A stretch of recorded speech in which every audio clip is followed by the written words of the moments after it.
नमस्कार, जय माता दी। कैसे हैं आप सभी?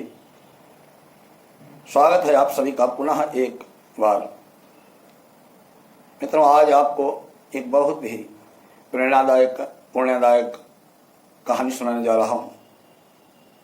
इसको अगर आप संपूर्णता से सुनेंगे तो घर में दरिद्रता, गरीबी, दुख सब कुछ दूर होगा। इसलिए कहानी पूरी सुने। प्राचीन काल की बात है। एक राजा थे। राजा बहुत ही दयालु, धर्मात्मा, प्रजावत्सल थे। वो बहुत ही प्राणपण से अपनी प्रजा का पालन करते थे। उनकी रानी भी अत्यंत सुशीला, गुणवती, धर्मात्मा थी। कालक्रम के अनुसार महारानी गर्भवती हुई और 9वें महीने उनके एक कन्या का जन्म हुआ। राजा बहुत प्रसन्न हुए, लेकिन परमात्मा को, ईश्वर को कुछ और ही मंजूर था। कुछ दिनों में महारानी का स्वर्गवास हो गया। महारानी का स्वर्गवास हो गया। राजा उनसे बहुत प्रेम करता था, तो राजा विचलित होने लगा, बहुत दुखी हुआ। राजा ने सोचा कि ये जो मेरी पत्नी की, महारानी की मृत्यु हुई है, उसका कारण और कोई नहीं है, कन्या है। ये दुर्भाग्यशाली है। इसके दुर्भाग्य से ही हमारी पत्नी की मृत्यु हो गई है, हमारी प्यारी पत्नी चली गई। इसलिए उसका नाम अलक्ष्मी रख दिया। राजा उसकी नजर उठा के भी नहीं देखता था, कभी उसको गोद में खिलाया भी नहीं, और हर समय हर पल अपनी पत्नी का चिंतन करता रहता था। राजकाज में हाथ बटाना भी बंद कर दिया। राज दरबार में कोई समस्या आती, उस पर कोई जवाब ही नहीं देते, मौन रहते, और मन ही मन उस अलक्ष्मी को, जिसका नाम उन्होंने अपनी बेटी का रखा था अलक्ष्मी, उस पर ही सारे दोष मढ़ते रहते थे कि इसी के कारण मेरी पत्नी की मृत्यु हो गई है।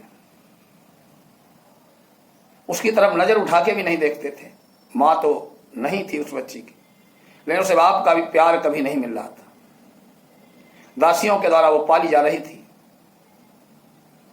समय व्यतीत होने लगा। मंत्रियों ने, पुरोहितों ने राजा को समझाया कि महाराज, आप दूसरी शादी कर लो, क्योंकि पहली पत्नी को भूलने का यही एकमात्र उपाय है। उनके गम में आप दुखी रहते हैं। दूसरी महारानी आ जाएंगी तो आपका मन बटेगा, क्योंकि आपका स्वस्थ रहना, प्रसन्न रहना राज्य के कल्याण के लिए आवश्यक है। इसी तरह राज्य कार्य से आप विरत रहे तो राज्य नष्ट हो जाएगा, बहुत नुकसान हो रहा राज्य का। राजा ने दूसरी शादी की। दूसरी पत्नी आई, बड़ी सुलक्षणा थी, लेकिन राजा जो थे अपनी बेटी की तरफ देखते भी नहीं थे। तो रानी कैसे देखती है? जिसका बाप ही अपनी बेटी से प्रेम नहीं करता है तो दूसरी पत्नी कैसे करेगी? वो भी नहीं करती थी, वो भी उससे दुर्व्यवहार करती थी। कुछ समय बाद महारानी के भी एक लड़की हुई, बड़ी सुंदर थी वो भी। राजा बहुत प्रसन्न हुए। रानी भी स्वस्थ रही, प्रभु कृपा से सकुशल उसका जन्म हो गया। राजा ने बहुत ही दान दिया, हवन यज्ञ कराया, पूजा पाठ कराई, बहुत दान पुण्य किया लड़की के पैदा होने पर, और उसका नाम रखा लक्ष्मी। पहले वाली का नाम था अलक्ष्मी, दूसरी का नाम रख दिया लक्ष्मी। दोनों का पालन पोषण होने लगा। शरीर में के बनावट में कोई ज्यादा फर्क नहीं था दोनों के। दोनों साल 2 साल का छोटा बड़ापन था। तो धीरे धीरे दोनों बड़ी होने लगी। तो लक्ष्मी के उतारे हुए वस्त्र ही अलक्ष्मी को दिए जाते थे। राजा ने आदेश कर दिया था, जब मैं महल में आऊं तो ये अलक्ष्मी मेरी नजर में नहीं पड़नी चाहिए। लक्ष्मी को तो स्कूल में, विद्यालय में पढ़ने भेजा जाता था, अच्छी शिक्षा दिलाई गई। अलक्ष्मी की विद्या का, पढ़ाई का कोई इंतजाम नहीं किया था। नहीं, कहते हैं जिसको माँ का प्यार नहीं मिलता है, बाप का प्यार नहीं मिलता है, उसका बुद्धि वाकई में तेज होती है। जिसका कोई नहीं होता उसका वो ऊपर वाला परमात्मा होता है। अलक्ष्मी भगवान भोलेनाथ की भक्ति करती थी, अनन्य भक्त बन गई वो भगवान भोलेनाथ की। दोनों कन्याएं बड़ी हो रही थी, विवाह लायक हो गई। तो महारानी ने कहा कि महाराज, मेरा ऐसा विचार है कि अब आपकी दोनों कन्याएं विवाह लायक हो गई हैं, विवाह योग्य हो गई हैं, इनका विवाह किया जाए, क्योंकि शादी तो करनी ही है दोनों की। महाराज ने कहा ठीक है, शादी भी कर देंगे। कि नहीं, कर दो जल्दी। महारानी बोली सबसे पहले तो इस अलक्ष्मी की शादी करो, क्योंकि वो उसको जल्दी से जल्दी शीघ्र घर से निकालना चाहती थी। राजा ने कहा इसके लिए कौन सी कैसा लड़का ढूंढा जाए, ऐसा होना चाहिए, क्योंकि तो जहां जाएगी वहां तो नाश ही करेगी। जिस घर में जाएगी अच्छा बसता हुआ परिवार उजड़ेगा, राजा होगा तो भिखारी बन जाएगा। ये तो दुर्भाग्यशालिनी है, अलक्ष्मी है। इसके लिए तो कोई अंधा पति ढूंढ दो, भिखारी अंधा हो, उससे ज्यादा और क्या गिरेगा। राजा ने अपने नाई और ब्राह्मण को बुलाया कि लक्ष्मी के लिए कोई भिखारी हो, अंधा हो, ऐसा बालक पति के रूप में ढूंढ के लाओ। ब्राह्मण और नाई चले गए नगर में। चलते चलते दूसरे नगर, कई नगरों में खोजने के बाद एक बूढ़ी माता बैठी थी, उनका जवान अंधा बेटा बैठा था, भीख मांग रहे थे। दोनों ने भिखारिन माता से कहा कि अपने बेटे की शादी करोगी तुम? वो कहने लगी क्यों मजाक कर रहे हो, मेरा बेटा अंधा, ऊपर से मैं भिखारिन, मेरे बेटे की शादी कौन करेगा? नाई बोला नहीं, मैं तो बहुत बड़ी शादी का, बहुत बड़े परिवार से प्रस्ताव लाया हूं आपके बेटे की शादी का। हमारे देश के राजा की पुत्री है और वो आप के बेटे जैसे बर के साथ शादी करना चाहते हैं। भिखारिन बोली आप मजाक तो नहीं कर रहे हो? कि नहीं, मैं बिल्कुल मजाक नहीं कर रहा हूं। भिखारिन तैयार हो गई, उसने ब्राह्मण नाई के साथ अपना बेटा भेज दिया। राजा ने खुशी खुशी उस अंधे भिखारी के साथ अपनी बेटी की शादी कर दी। एक धेला भी दहेज में नहीं दिया, केवल कन्यादान कर दिया। अलक्ष्मी अपनी ससुराल आई, छोटी सी फूटी झोपड़ी, 2-4 टूटे फूटे बर्तन, दरिद्रता का साक्षात निवास। अलक्ष्मी ने इसको भी अपनी ऊपर प्रभु कृपा माना। उसको दुख तो हुआ कि मायके में भी भले मेरे पिताजी मेरे को अपनी बेटी न मानते थे, मेरी माँ अपनी बेटी नहीं मानती थी, मेरे बाप ने मेरे को कभी बेटी नहीं कहा, लेकिन थी तो राजमहल में, खाने पीने की तो कोई समस्या नहीं थी, यहां तो वो भी समस्या है। सायंकाल हुई, अलक्ष्मी ने अपनी मां से कहा कि मां, अगर कोई जो भी वस्तु अपने घर में है खाने पीने की बनाने के लिए दे दो, मैं भोजन बनाऊंगी। जो कुछ थोड़ा बहुत था उसकी सास ने दे दिया। अलक्ष्मी ने प्रेम से खाना बनाया, पति को खिलाया, सास को खिलाया, खुद भी खाया, सो गई। इधर राजा ने अपनी दूसरी बेटी की शादी बहुत बड़े राज परिवार में की, चक्रवर्ती राजा के यहां। वो वैसे ही घमंडी थी, उसने कभी भी अलक्ष्मी के साथ सद्व्यवहार नहीं किया था। वो नौकरानी जैसा व्यवहार अलक्ष्मी से करती रही थी। खूबसूरत थी, उसका नाम ही लक्ष्मी रख दिया था। राजा के यहां ब्याह की गई, वहां अपना जीवन राजभोग से व्यतीत कर रही थी। इधर समय व्यतीत होता गया। एक दिन अलक्ष्मी ने अपनी सास से कहा, माता आप ये जो भिक्षा मांगने जाती हैं मेरे को अच्छा नहीं लगता है। आज आप जो भिक्षा लेके आई, मेरे को पैसे हैं वो दीजिए, मैं कुछ फल फ्रूट सब्जी खरबूजे तरबूज लेके बेचूंगी और उसमें जो पैदा होगा उससे आप दोनों का पालन पोषण करूंगी। आप भिक्षा मांगने जाती हैं, 50 से मांगती हैं, कोई देता है कोई नहीं देता है, कोई अपमान करता है, ये मेरे को पसंद नहीं है। सास बोली बेटा भले तुम्हारा नाम अलक्ष्मी हो, लेकिन मेरे घर की तुम साक्षात लक्ष्मी ही हो। तुम जो कहोगी मैं करूंगी। उसने शाम तक के सारे पैसे इकट्ठे हुए थे वो दे दिए अपनी लड़की पुत्र वधु अलक्ष्मी को। दूसरे दिन प्रातः काल वो बड़ी मंडी में गई, वहां से ताजे ताजे खरबूजे खरीद लाई। खरबूजे का सीजन था। चलती गई, जंगल में एक मंदिर था भगवान भोलेनाथ का। वहीं बैठ के नीचे सीढ़ियों के नीचे अपने खरबूजे बेचने लगी। भगवान भोलेनाथ की कृपा से वो खरबूजे थोड़ी देर में ही बिक गया। केवल 2 बचे। अलक्ष्मी वहीं बैठी थी। तभी भगवान भोलेनाथ माता पार्वती के साथ देशाटन के लिए निकले थे। माता पार्वती ने नीचे खरबूजे देखे तो उन्हें सुगंध आई। बोली, प्रभु देखो खरबूजों की कैसी सुगंध आ रही है, मेरी खाने का बहुत मन कर रहा है। पार्स भोलेनाथ बोले, चलो देख लिया तुमने। माता कह रही थी कि प्रभु आपने कहा था मैं घुमाने ले चल रहा हूं, तो मेरे खाने की इच्छा हो रही है।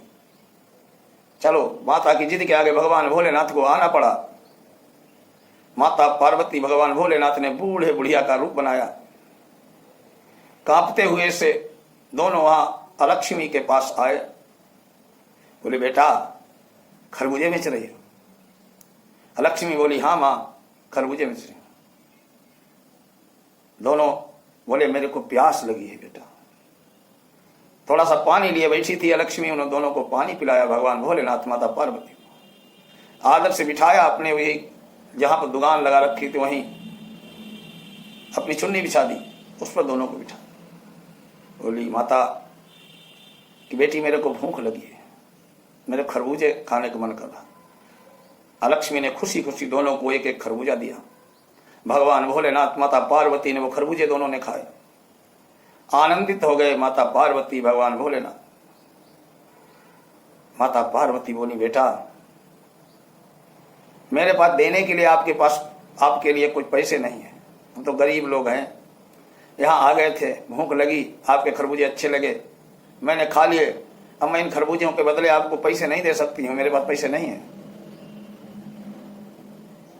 अलक्ष्मी बोली, कोई बात नहीं माता, आप मेरे सारे बिक गए थे, 2 ही बचे थे, आपकी भूख मिट गई दोनों की, ये मेरे लिए सौभाग्य की बात है। फिर आपने तो आज मुझे मां कहा है। मां, जब से मैं पैदा हुई आज तक कभी किसी ने जीवन में मेरे को बेटी नहीं कहा।